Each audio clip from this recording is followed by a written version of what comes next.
Okay, pag-usapan natin tong isa sa mga pinakamalaking political drama, 'di ba, sa Pilipinas ngayon.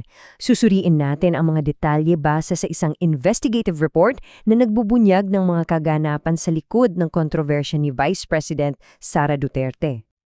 So, dito lahat nag-umpisa.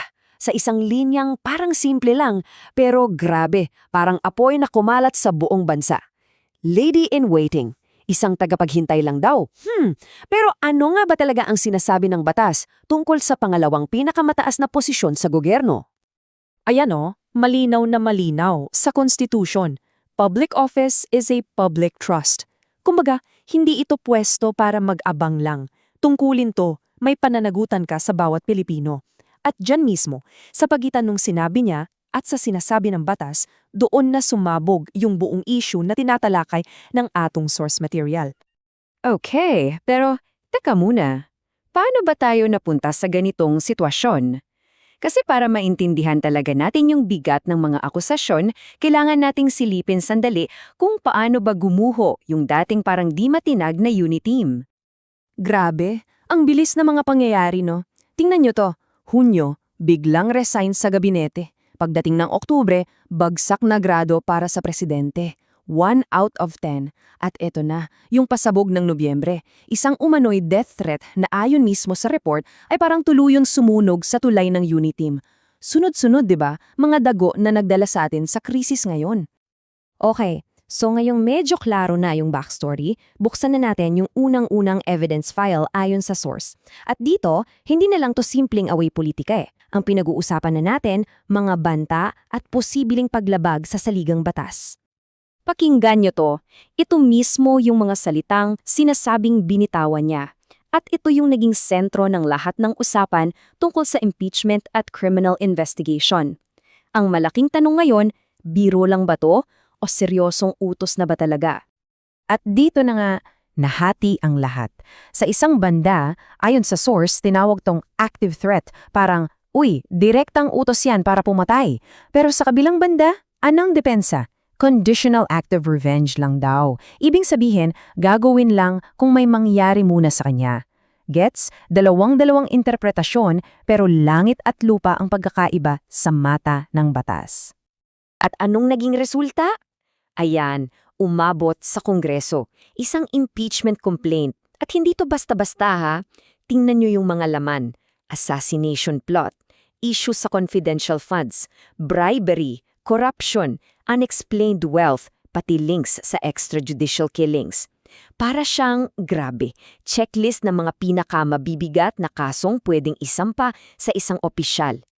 Pero hold on, pansamantalang na-stop yung impeachment. At ito yung napaka-importanting detalye galing sa source. Ibinasura to ng Korte Suprema dahil sa procedural grounds. Ibig sabihin, may mali sa proseso ng Kamara, hindi dahil sinabing walang kwenta o walang basehan yung mga akusasyon. So isang technicality lang na parang nagbukas lang ng pinto para sa, well, round 2. At hindi pa dyan nagtatapos. Dahil may pangalawang evidence file pa na binuksan yung source material. At this time, ang usapan, pera. Pera nating lahat, pera ng bayan. 125 milyong piso. Yan daw po, ayon sa report, ang halaga ng confidential funds na naubos ng OVP sa loob lang ng 11 araw. Ulitin ko ha, 11 days. Dahil sa numerong yan, lahat ng atensyon mula Kongreso hanggang COA biglang napunta sa kanila. At ayun na nga, nagkaroon ng resulta yung pagsisiyasat, naglabas yung Commission on Audit o COA ng disallowance para sa 73.2 million pesos. Anong ibig sabihin yan? Sa simpleng salita, parang sinabi ng COA, "Teka, hindi namin matatanggap tong gastos na to kasi kulang-kulang ang papeles. At pag naging penal yan, aba kailangang ibalik ang pera sa gobyerno." So syempre, ang tanong ng lahat, kung kulang ang dokumento, saan napunta yung milyon-milyong pera? Dito na papasok yung siguro pinaka-weird at nakakagulat na parte ng isiniwalat sa source article. Okay, ready na ba kayo dito? Ito raw yung mga pangalan na nakalista sa ilang resibo.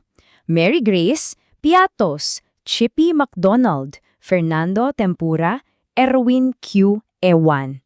At eto pa ang matindi, Kinonfirma raw mismo ng Philippine Statistics Authority, based sa source na walang ganyang mga tao. Hindi sila nag-i-exist sa kahit anong civil records. Kumbaga, mga multo sila.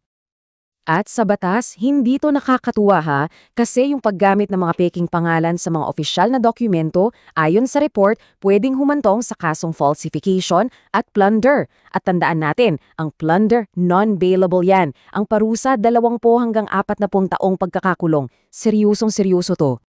So, kung pagtatagpi-tagpiin natin lahat ng to, nasaan na tayo ngayon? Ayon sa source, si VP Duterte ay nasa gitna ng tinatawag nilang three-front war, 3 gera na sabay-sabay niyang hinaharap. Okay, so ano tong 3 frente na to? Unang-una, impeachment round 2 sa Kongreso. This time, sinisigurado na raw nilang tama na ang proseso. Pangalawa, kasong plunder sa ombudsman na pwedeng maging dahilan para masuspende siya sa pwesto habang dinidinig ang kaso. At pangatlo, yung anino ng International Criminal Court o ICC na iniugnay siya sa madugong drug war katulad ng sa kanyang ama. Kaya yung tanong ngayon, hindi na lang to tungkol kay Sara Duterte, di ba? Ang tanong talaga, ano ang ibig sabihin ng lahat ng ito para sa buong bansa, para sa Pilipinas?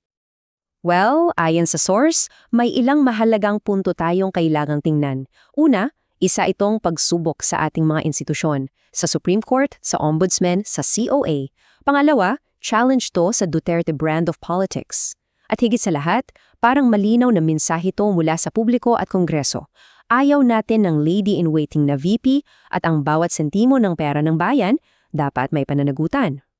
At para lang maging malinaw, ang huling sinasabi ng source article ay hindi raw ito kaso ng political persecution o simpleng pamumulitika lang. Bagkus, isa raw itong usapin ng accountability, pananagutan na nakabase mismo sa mga dokumento at ebidensyang nakalatagla.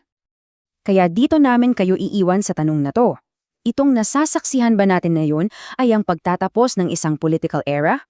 O simula pa lang ba ito ng isang mas malalim at matagal na constitutional crisis na susubok talaga sa tibay ng ating demokrasya?